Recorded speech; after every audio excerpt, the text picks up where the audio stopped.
తేమానీయుడైన Eliphaz ఇలాగూ ప్రత్యుత్తరం ఇచ్చెను. ఎవడైనా ఈ సంగతి ఎత్తి నీతో మాట్లాడిన ఎడల నీకు వ్యసనము కలుగునా? అయితే వాదింపక ఎవడు ఊరకొనగలడు? అనేకులకు నీవు బుద్ధి నేర్పిన వాడవు, బలహీనమైన చేతులను బలపరిచిన వాడవు. నీ మాటలు తొట్టిల్ల వానిని ఆదుకొని ఉండెను, కృంగిపోయిన మోకాడు గల వానిని నీవు బలపరిచితివి. అయితే ఇప్పుడు శ్రమ నీకు కలుగగా నీవు దుఃఖక్రాంతుడవైతివి.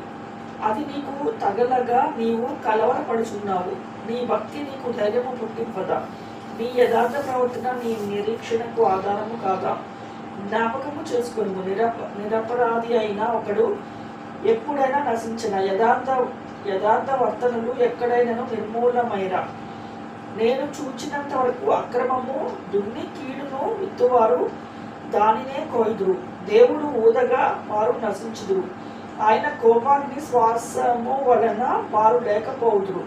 సింహ గర్జనయు క్రూర సింహపు శబ్దమును నిలిచిపోవును. కొదమ సింహంల కోరలను విరిగిపోవును. ఎర లేనందున ఆడు సింహము నశించును. సింహము పిల్లలు చెల్లా చెదర కొట్టబడును. నాకొక మాట రహస్యముగా తెలుపబడెను. నా చెవిలో ఒకడు గుసగుసలాడినట్లుగా అది నాకు వినపడెను. గాఢ నిద్ర మనుషులకు వచ్చు సమయమున రాత్రి కలల వలన పుట్టు తలంపులలో అది కలిగెను. భయమును వణుకులు నాకు కలిగెను. అందువలన నా ఎముకలన్నీ కదిలెను. ఒకరి శ్వాసము నా ముఖమునకు కొట్టగా నా శరీర రోమములు పులకించెను. అది నిలువబడగా దాని రూపమును నేను గుర్తుపట్టలేకపోతిని. ఒక రూపము నా కన్నుల ఎదుట ఉండెను. మెల్లనైన ఒక కంఠస్వరమును నేను వింటిని. ఏమనగా, దేవుని సన్నిధి మర్త్యులు నీతిమంతులగుదురా, తమ్ము సృజించిన వాని సన్నిధిని నరులు పవిత్రులగుదురా.